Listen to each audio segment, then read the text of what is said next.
we've started to see some really nice traction with YouTube, and it's really surprising too, because if you look at our YouTube channel, you might be saying like, what is this guy talking about? Like, these videos have 700, 800, 1,000 views.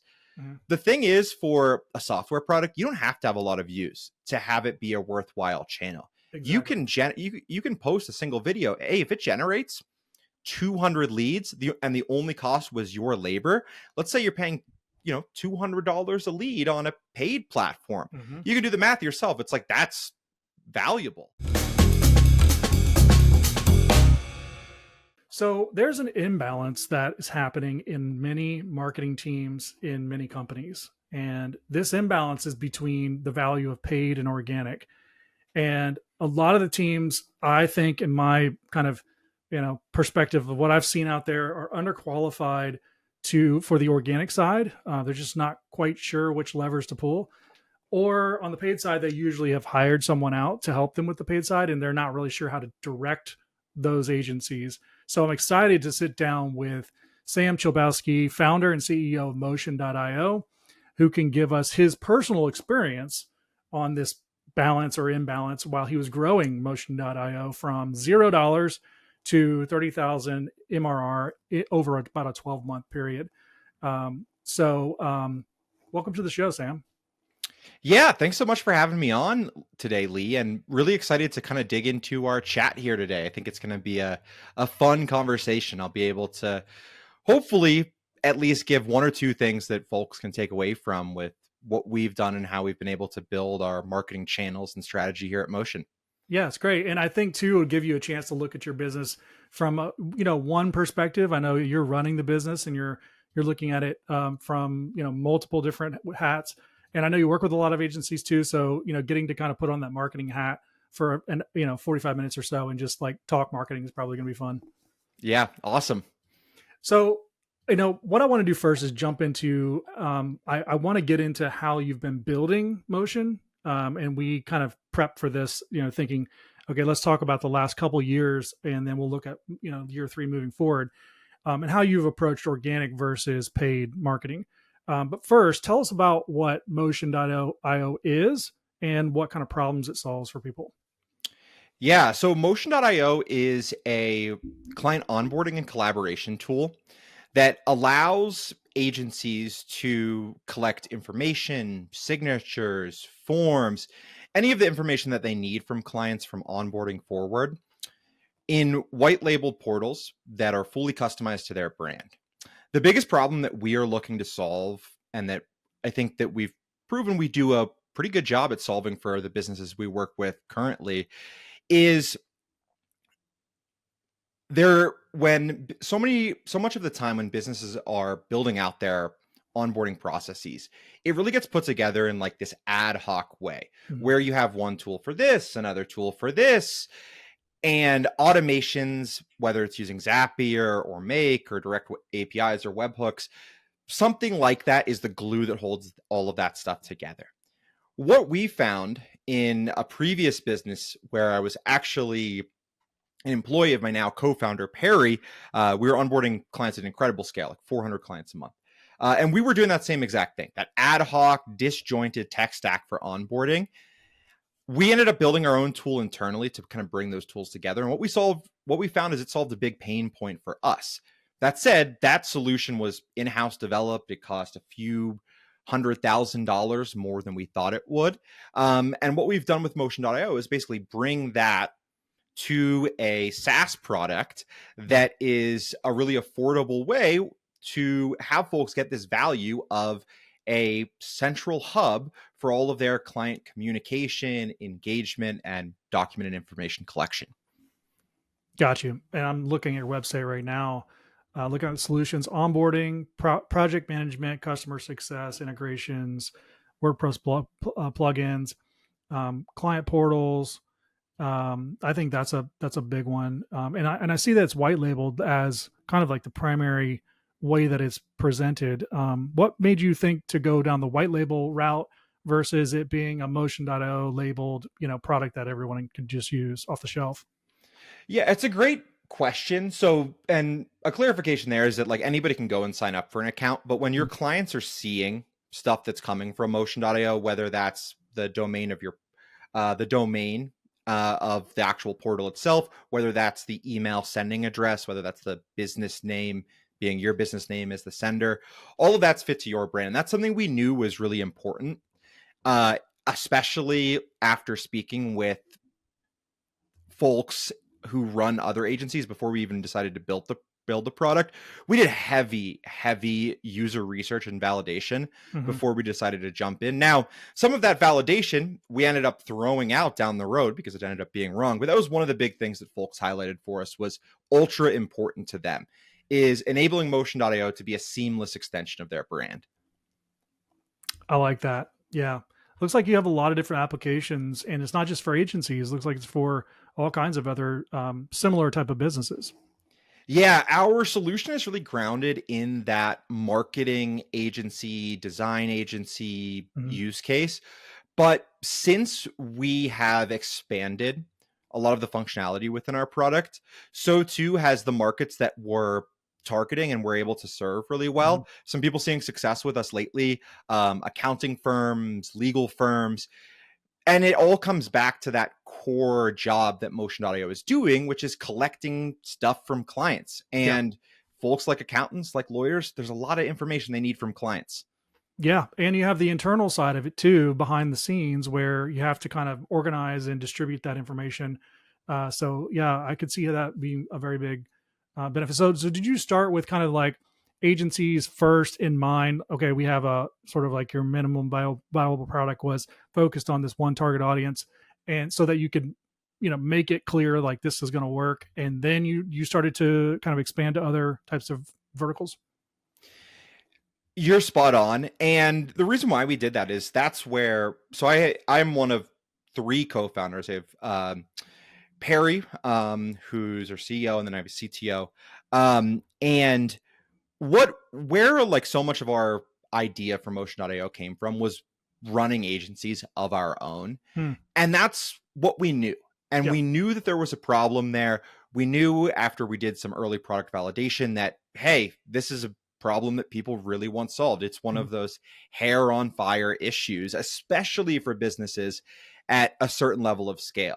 If you are working with like a single client every month, there's other tools out there, quite frankly, Sure. like Notion, maybe even ClickUp, something like that. They can do the job well enough. Right. But once you start to really like be at that stage where you're working with 10, 20, 30, 50, or 100 clients simultaneously, it Yeah. becomes really challenging.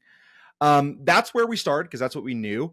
I would say that, even looking back, like one of our early mistakes is starting with the devil that we knew a little bit too much, Mhm. because what we've learned throughout the process of building and growing and marketing Motion.io is, hey, there's a lot of other people that it turns out that have this problem, and Motion.io can solve that job really well. Yeah, well, it's good. I mean, I think you guys were wise to start with one sort of target audience and define what your product does. It was close to home, so you knew them well. And I think now as you've grown, it's great that you can offer it to other people who have similar problems. Um, so why I wanted to talk to you about this idea of balancing organic and paid is because I've been wanting to have this conversation for some time, but I needed to find the right person that really had kind of a front row seat to organic and paid. And I think that from the little bit we've talked about when we got introduced, you have been growing your company over the last two years essentially, and you're going into year three, and you started from scratch, zero, right? And you have a pretty defined track record on what you've done with paid, what you've done with organic, and it seems like you're very thoughtful about what you were doing. Now, of course, you had the marketing background, which helped a lot. So I think there's no better person to take us through, how you grew your company so far and how you thought about balancing these two. So let's start with year one. Take us through, in detail from day one to day 365, and kind of looking back on that year. How did you think about deploying organic versus paid? Yeah, and I might even take it back just a little bit farther Yeah, for you sure. because I think there's some helpful context there, which is day, I would call it minus 180. So about Yeah. 6 months roughly before even a single line of code was written for Motion.io. And we were doing early product validation.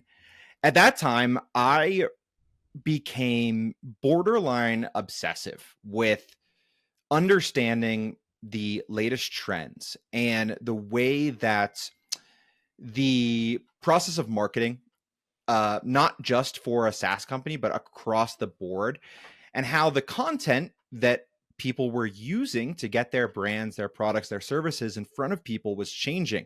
Mhm. One of the biggest things I saw early on was like, holy cow, video is like now what a blog post was 5 years ago. Mhm.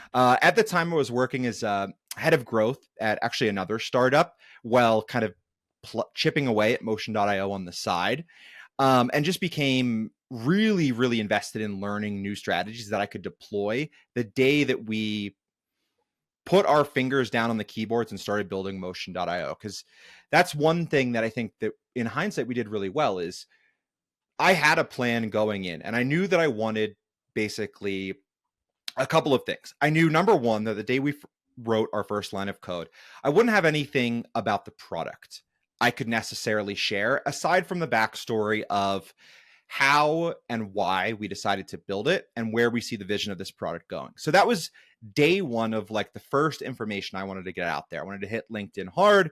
I wanted to do a blog post, get it up on our website, which I developed in those 6 months leading up to starting development on Motion.io.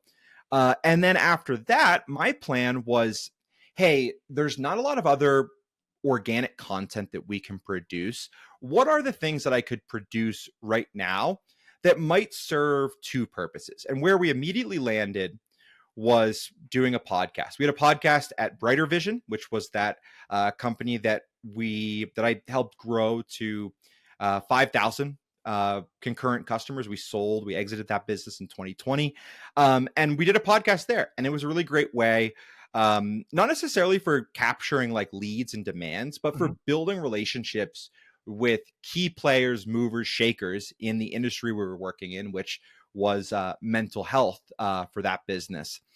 So that's something that I knew I wanted to do. And what I quickly learned is that, hey, when you have a podcast and you don't really have any other content you can put out about your product itself, that podcast, if you're doing a video version of that, becomes inherently reusable across all of your other social channels. Right. So I use that as sort of a launch pad to start trying some things out on our LinkedIn. We even created a TikTok, YouTube Shorts, and kind of learning what I was doing and learning the approach was really instrumental early on.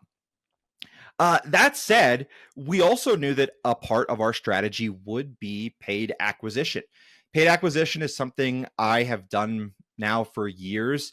Facebook, Instagram ads, Google ads, LinkedIn, you name it. I've pretty much either used them right now or have used all of those channels at some point. Mhm. And we knew that it was a really great way to get initial validation for products is by, hey, throw up a landing page, take 500, $1,000 at a campaign, run it, see where it goes. If you're bringing in leads with that messaging, it's a really good way to sort of test that. So I was doing both of those things, really were in some ways like the focus of that first entire year. One of Okay. the roadblocks that we ran into towards the end of that first year of building Motion.io is that, and we were still in beta at this time, we weren't charging anybody for access, but we did manage to, from our paid ads, bring on a lot of free users at a pretty reasonable cost per lead. It was around $15 to $20 per lead per trial sign up for those free accounts. What we learned though is that what we were building wasn't something that people necessarily wanted to use in its current form. With Motion.io, our initial concept in some ways is very similar to what we have now. But at that time, what we were trying to do was message our product as, hey, this is a project management platform where it's for clients, but then also businesses. And that whole dual-sided piece of our messaging really threw people off. The one feature that we knew people were using from that were our client tasks. And we also knew from all of this testing we had done with paid ads that people were really interested in portals where folks could complete tasks. So we basically burned the entire code base to the ground and rebuilt it with just those two features. Gotcha. Okay, so let's take a pause there for a second and go back to that first blog post. What was that blog post about? Was it sort of like the mission statement, philosophy, the why, or what was it about? That first blog post, you covered essentially what it was in that statement. It was, mission statement, why we built it, how we're building it, how we're seeing it go. Now, what was that? Was the purpose of posting that for SEO, for traffic, for leads, or just to kind of put it out there and say, okay, here's our thesis, and nothing more than that? So it was, I think in some ways, all of those things.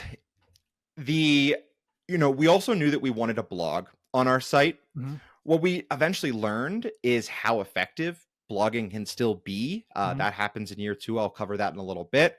Okay. But we knew we wanted a blog. We knew we wanted content on our website. So that was kind of that first initial, like, let's dip our toes into this. Let's get started. We don't have a really good idea of like what other content we're going to put out besides this podcast, but let's get started there because that's something we know we can do from day one. Okay. And then you started the podcast. What was the name of the podcast? The name of the podcast was Designing Growth. It might come back in the future, but we did 58 episodes of it. Yeah, great name. So you started this with what intention? Was the intention to sort of visually and verbally talk through, what it is that you're building and sort of build in front of people, or what was your intention? So it wasn't necessarily a build in public sort of podcast, more than it was a podcast that would allow us to speak to the industry that we were targeting. Other people who had these problems and different voices that we could bring on to share their own problems and talk about, hey, what it's like growing an agency from scratch to, tens, 20s of employees, and do kind of both of those things. It was also an SEO play to like get some of that initial traction at least going. Every podcast episode we put out had a corresponding blog where you could find the transcript there. But one of the things that I discovered while doing that is, hey, video for podcasts is huge. And that was actually the reason why we ended up starting the YouTube channel in the first place, because I wanted a place for our podcast to live on YouTube. Yeah, there's a lot of reasons to start a podcast, and that's why I ask, because I think a lot of ones you listed are the ones that I suggest why people should start one. It starts to create authority in your domain, in your space, credibility, builds trust with those people who are close to you and or can find you. It's a lead generation as well. If you're bringing on people you think could buy your product, SEO is obviously a big piece if you're doing it right. So I personally think that was a great way to start, because it allows you to sort of get some inertia in your organic marketing in a way that has so many layers, but you're doing one thing. Yeah, I couldn't agree more. And I think that it also provided me a really valuable learning opportunity. I learned how to edit videos. I learned how to create YouTube thumbnails. Both things I'm still improving at, but sure, doing that podcast and especially doing it on YouTube really laid the foundation for that. And now, if we want to do it again in the future, I know exactly the type of person that I need to hire to be able to produce the kind of quality that I want. And I know how to give them instruction to make that happen. Where if I actually tried to hire a person for our first like 1 or 2 episodes, and it was just a disaster. Like the quality was terrible, didn't sound like something we would put out. It didn't flow like something either. So sure. I found it really valuable. Okay, so then you went on to paid, and it makes sense why you'd get into paid pretty early on, because you want to get in front of a lot of people quickly. You want to test a lot of ideas. I mean, you have a good, pretty good marketing background and knowledge of what to do for what purpose. Did you have a plan that you sort of said, okay, aside from the blogging, we're going to start this podcast for these reasons, and then we're going to shift to paid? Or was it more of like, okay, we're learning as we're building, and let's deploy things as we're learning? It was very much so the latter of, Okay.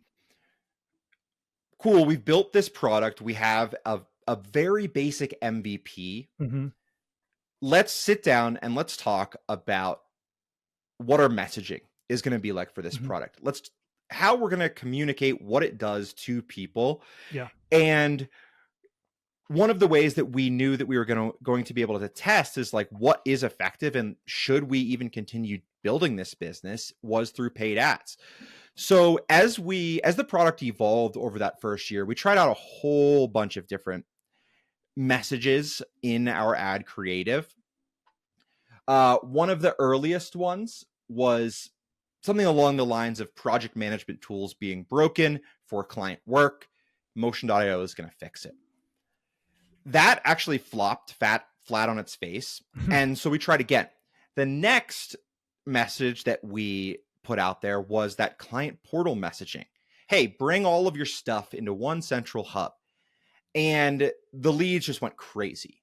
That campaign, it was converting super well. We were waking up in the morning. It was like 20 new trial signups, almost every single day. And that said, okay, we're on to something. I think we should go and continue to go in this direction. Gotcha. Okay. So I think that's a pretty clear roadmap for what happened in the first year. As you're then looking to go into year two, how did you shift your thinking as what it seems like is you've got your MVP together now. You have a focus, you have a target, where that was a lot of discovery in year one for just from a business model standpoint. As you entered year two, what was your thinking behind organic and paid? Yeah. So, and this was something hard to figure out, and it almost happened exactly at the end of that first year. There was a point where I had realized, because as we had a product to market, there were additional things that I started adding on, doing monthly release notes, doing product update live streams, doing knowledge base articles. And we started talking about it, and I was kind of just breaking down like, hey, here's how much time I'm spending on these podcast episodes every week. We could hire somebody, we could outsource parts of the editing. But even then, if we do that, I'm still investing a lot of time into it.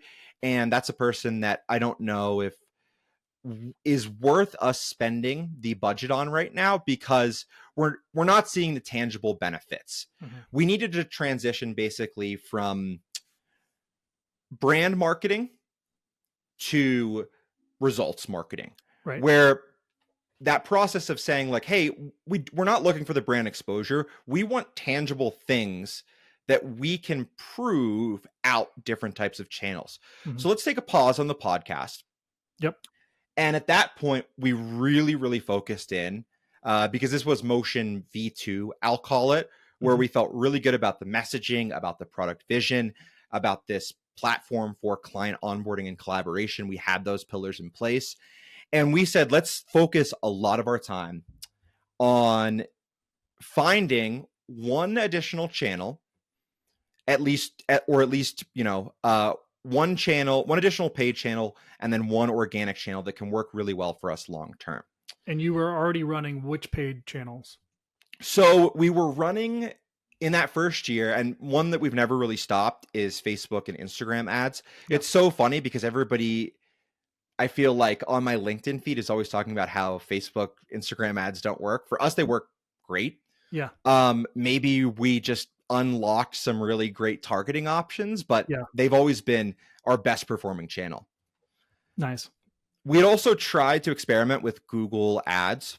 We've tried that experiment like 2 or 3 different times. We always end up pausing it because the cost of conversion is just skyrocketed for us, and it just became not worth it. But the other channels that we launched in year 2 that we experimented with, Reddit ads, we tried that didn't really work for us. LinkedIn ads, we're actually doing LinkedIn ads again now, and we're Mhm. seeing some decent results from it. Not nearly as good as Facebook, Instagram, as well as Capterra. Advertising on Capterra has been something that's worked really well for us. It was something we knew we wanted to try.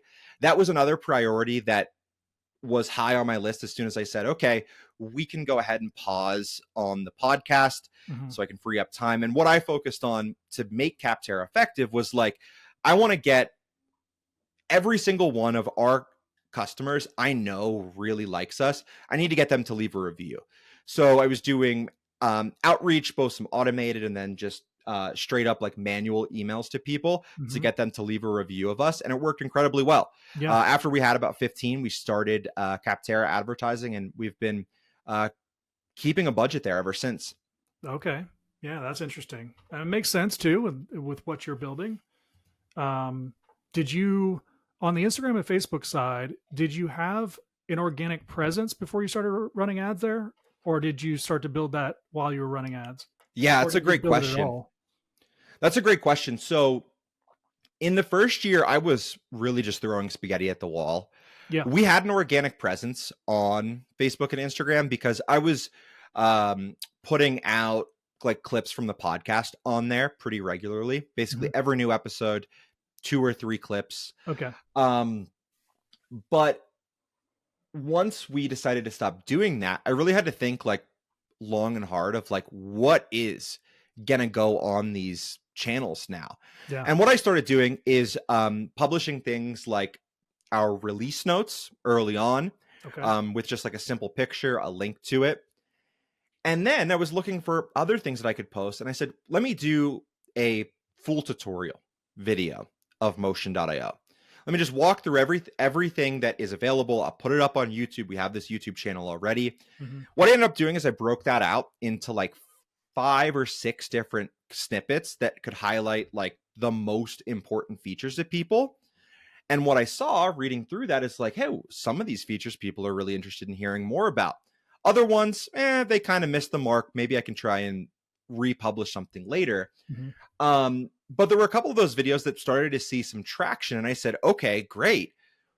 I'm going to double down on this. And I'm going to use that clip from that full tutorial video as inspiration for another video on a similar topic. Yeah. Okay. And that really laid the foundation for much of our YouTube strategy today. Gotcha. Yeah. So you would take off of these conversations and sort of follow that thread and create content that was like that content. Exactly. Exactly. So That's smart. basically, long form version of that short form snippet. Yeah, I Yeah. would put out.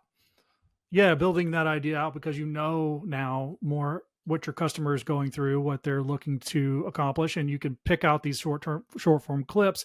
You can also look at their performance too, and say, okay, which ones we want to pick out and dive into. Now, would you create video, or would you do blog posts, or what kind of content would it just be? Short form reels?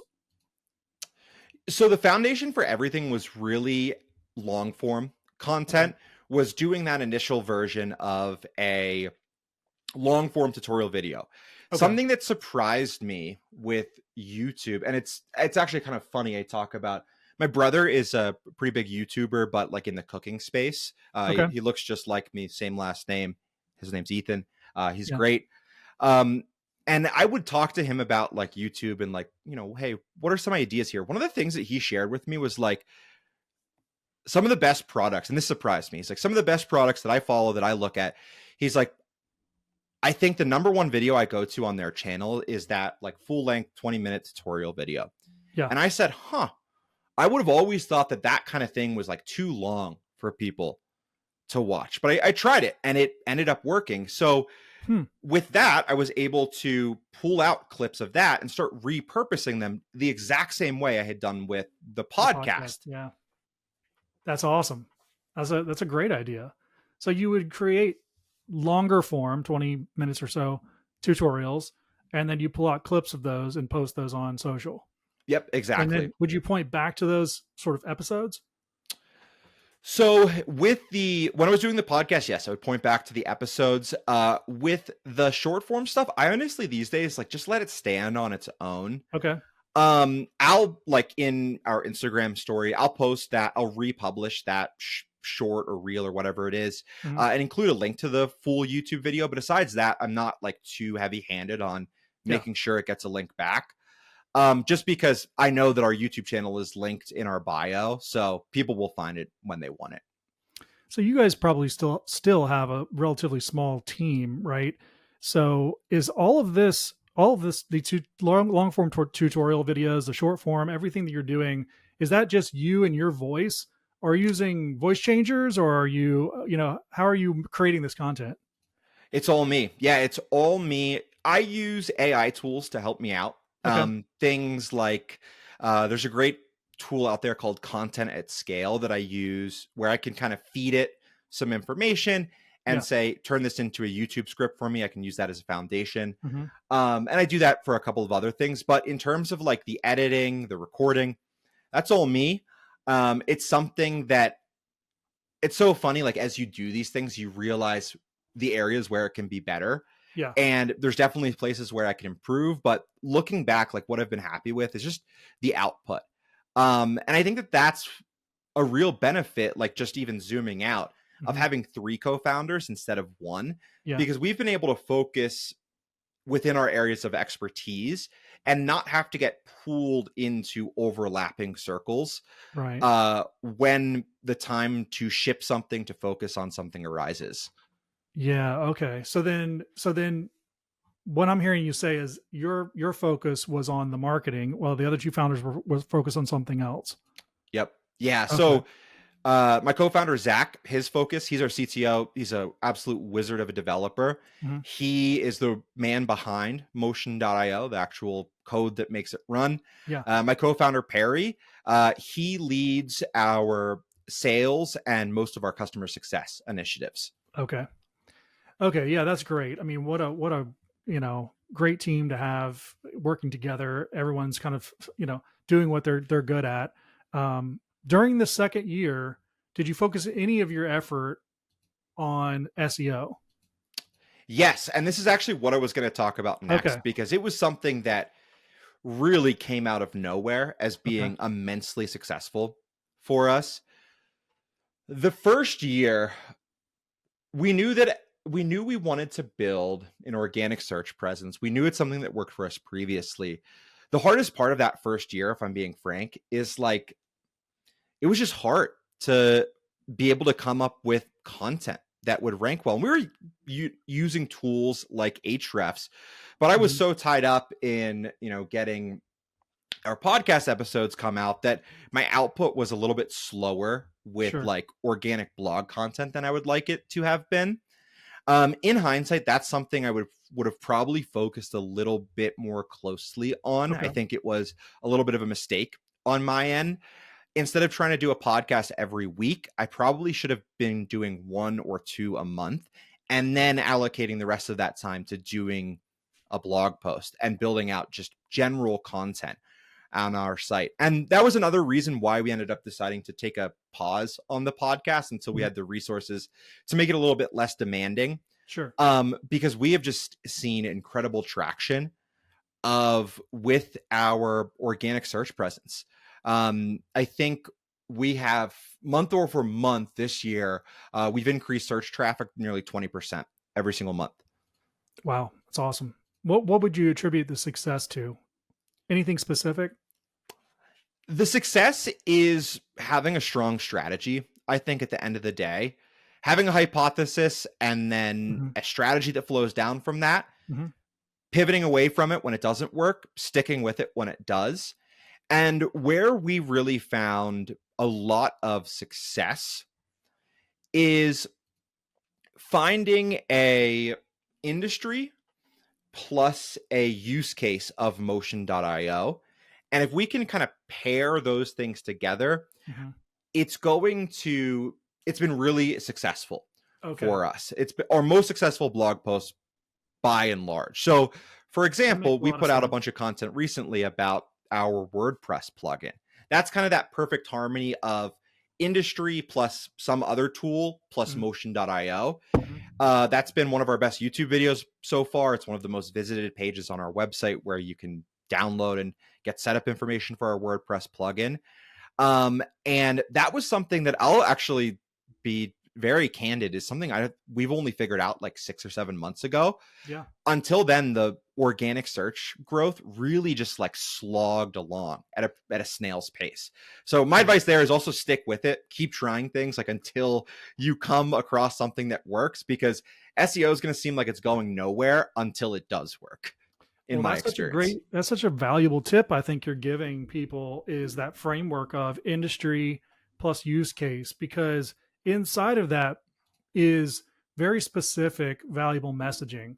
And I think that you can create blog posts, you can create video, you can create all kinds of content around use cases inside a specific industry. And so I guess for everyone listening that is too general, it would maybe serve you well to take a few months and focus in on one niche, because those use cases are going to be invaluable to the person searching for it and finding it and engaging with it.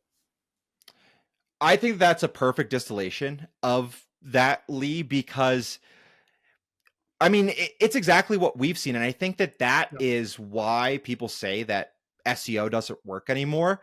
It's because they're still using these hyper general keywords, where what people really want, and I think how organic video content has shifted the way written content works as well, is people want this like very personalized sort of one-to-one experience. They want to feel like you know what you're talking about. You either know my industry or what I do, Mhm. or you are like me in some way that I relate to you. And if you can find a way to marry that with your blog content, I think it's a phenomenal foundation for an SEO strategy. Yeah, 100%. And what comes to mind is the last book, I think, or maybe second to last book that Seth Godin put out, talking about, I want to, like, basically I want to do business with people like me. You know, it's all about that fit. And when they find a something that's useful, that is speaking to them, and then the rest of it goes along and there's a fit for the brand and, all of that, and then of course pricing and et cetera, then that's where you have your best, um, quickest sales, I think, or acquisitions, and then retention for the long term. Yeah. Yeah. And even just like for another example of how we've deployed this strategy, one of the things that we knew people were using in our industry were AI note takers. I use one. Mm, Nearly every person I speak to yeah. uses one, especially in the agency space. And they wanted to have those transcripts basically flow into motion.io automatically. Okay. We built a way to do it for them. And as soon as we had that live and ready to go, I was just like, I got my grubby little marketing hands all over that, because I'm like, this is perfect. So Boom, good. YouTube video, blog, let's get this thing out. Yeah, it's huge. I mean, now that you say it, it makes so much sense, because there's all these little steps to the things that you have to do. And I know using it, it's like, okay, well, that happened. Now where does that go? It's just sort of there. You have to go do work and labor to get back to it.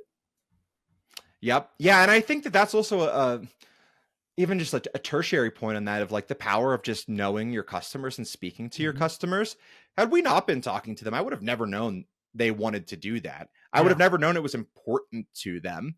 Right. And then we were able to come up with a solution that really was able to marry what we were doing in product with what we knew would work well in marketing. Because also we would look in Hrefs and we would see, hey, AI meeting notes is a really nice keyword. Mhm. How can we take that keyword and narrow it down to be something that we know our customers are interested in? Okay, so back to this idea of balancing paid and organic. You had this success with the industry plus use case kind of framework. Did you run with that on the paid side then? So, not necessarily. Okay. Um, the way that we've really been able to explore messaging on our paid side is honestly through really just sitting down and coming up with like together of like our messaging, Hmm. what we think could work, and then rapidly testing and iterating. So anytime we launch a new campaign, what I will do and kind of my process for it is I say, let me come up with 4 different concepts, 4 unique concepts. Let's discuss as a team based on what we're hearing in sales, what we're hearing in success. Let's decide how or what piece of creative best fits what we're hearing on the ground and the reason why people are searching for motion.io. I've tried a couple of times to take like best performing blog posts, best performing Instagram reels or YouTube shorts and convert them into ad creative in one way or another. It's something I think that there's still opportunity there, but it's something that I haven't been able to see success in quite yet. Yeah. But on the other hand, some of our ad campaigns through the process of like rapid iteration of just like, hey, focusing specifically on the pain we help solve is the one thing that ties them all together. Yeah. And then the messages in between them are a little bit different each time, but like that's what we really focus on with our paid initiatives. Yeah, I like that. It's interesting because, the intent you would think would be the same for someone. Well, I guess if you're doing social ads, that's different than I was thinking paid search and then organic rankings.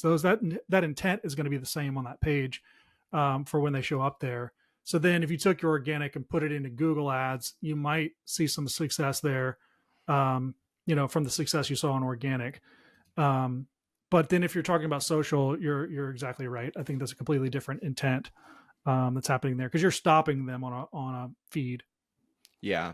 And I think one thing that's interesting too to share about like this breakdown Mm-hmm. is I keep track of all of our lead sources, where they come from, who signs up for a trial meticulously. Every single day I go in our CRM, I'm looking, I'm sorting things. At the end of every month, I break down where people are finding us. We use a combination of like self-attributed lead source data as well as like what we're able to pull in from UTMs, GA, etc. What we've found is that search and paid are really 2 different buyer personas.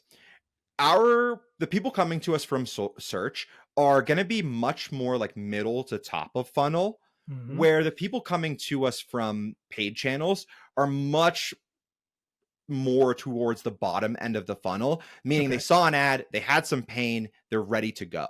Sure. Now, the caveat to that, though, my question is the content you're posting on those social ads, bottom of the funnel driven?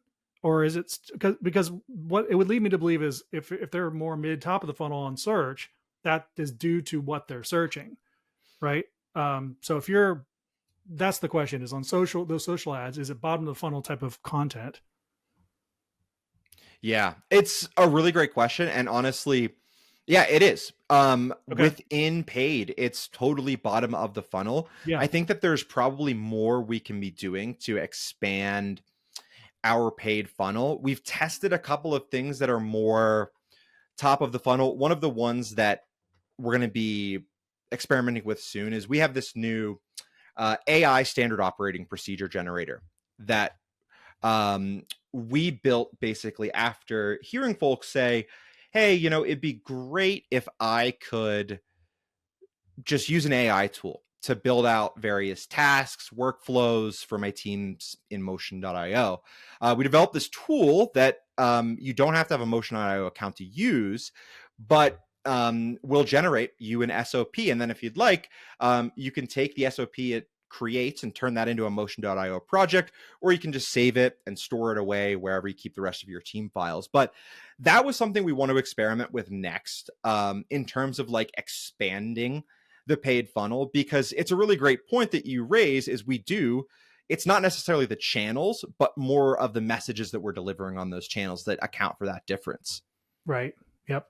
Super interesting. So if I'm recapping, it's not that you necessarily had a specific plan in place other than the strategy of staying close to the customer and asking them what they wanted, that's what a lot of marketers should be doing. So good job on that, because I think sometimes it's easier to sit inside of the room with the other two people and think about what it is that you want to do. But staying close to the customer, asking them for their feedback.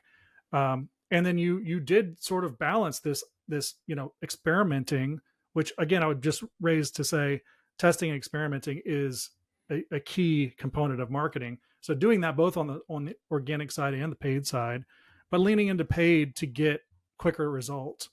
I think how you approached it is great. I mean, you're learning the key things that you need to know about your customer now so you can improve your product.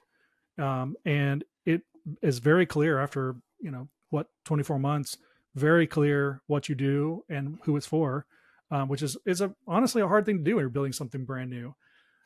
So kudos for that. Now, as we move past year 2 and we look into coming year, what's your plan now? You've had time to like kind of look back over all of this and say, what are we going to do now with what we know?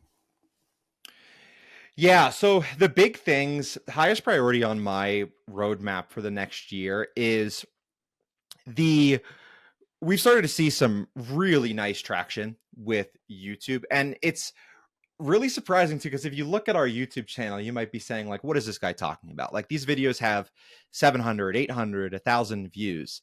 Mm-hmm. The thing is, for a software product, you don't have to have a lot of views to have it be a worthwhile channel. Exactly. You can post a single video. Hey, if it generates 200 leads and the only cost was your labor, let's say you're paying $200 a lead on a paid platform. Mm-hmm. You can do the math yourself. It's like, that's valuable.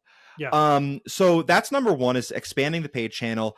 Number 2 is keeping up, just consistently shipping new blog posts, new articles, new support docs that our customers are going to value. In terms of channels, we still want to find one additional paid channel. Where I think that could happen is we want to run some more experiments with Google Ads again to see that, okay, now that our organic search presence has picked up on Google, which was not the case when we last experimented with Google Ads. Mm-hmm. Now that that's picked up, will it help prop up Google Ads in some way?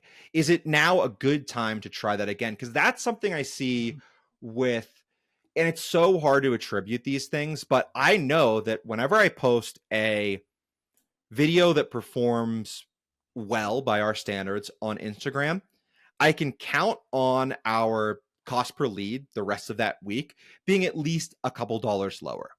So continuing to do all of those things, expanding to, experimenting with Google. We'd really like to get LinkedIn ads to work as well, our 2 high priority. But the great news is that we found our channels, and now it's just a matter of, tweaking, continuing to succeed in them. Yeah, optimizing and optimizing them.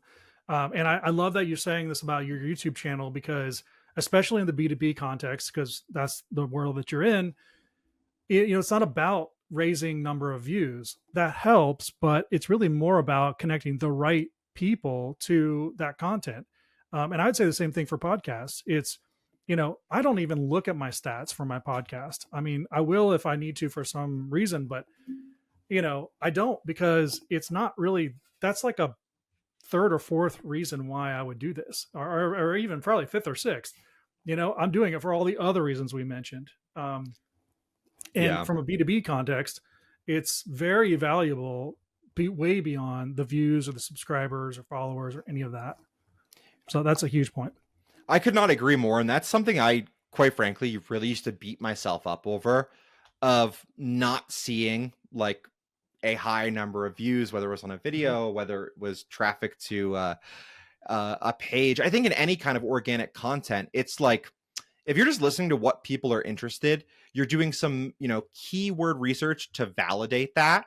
Yeah. Over time, that's going to be successful. Yeah. In some way or another for you, especially in the B2B context. Yeah. There's so many strategic ways of utilizing long form content like that, aside from the views.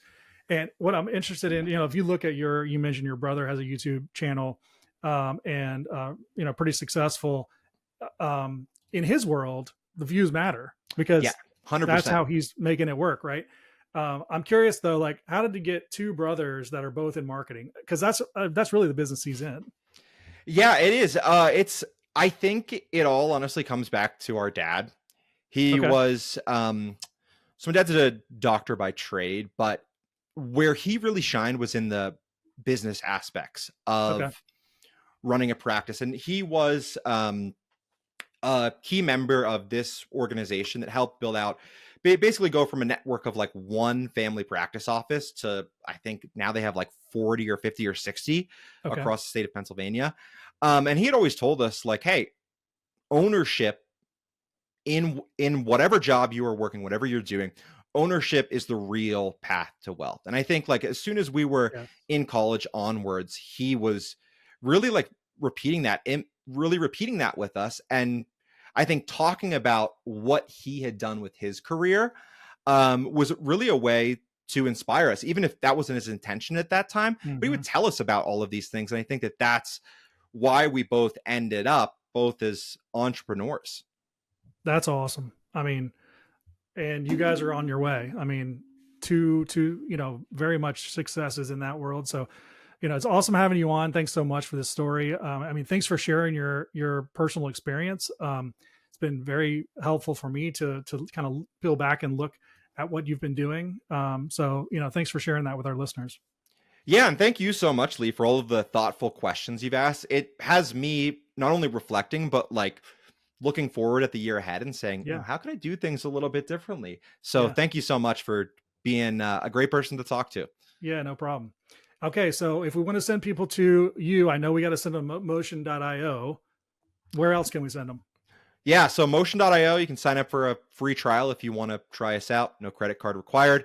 If you want to connect with me on LinkedIn, that's a great place. I respond to every single message that isn't, a bot or Yeah. somebody trying to sell me cold outreach services. Yeah, exactly. And as well, like I throw out my work email maybe a little bit too generously, but it's Yeah. sam@motion.io if you want to get in touch with me There you there. go. Cool.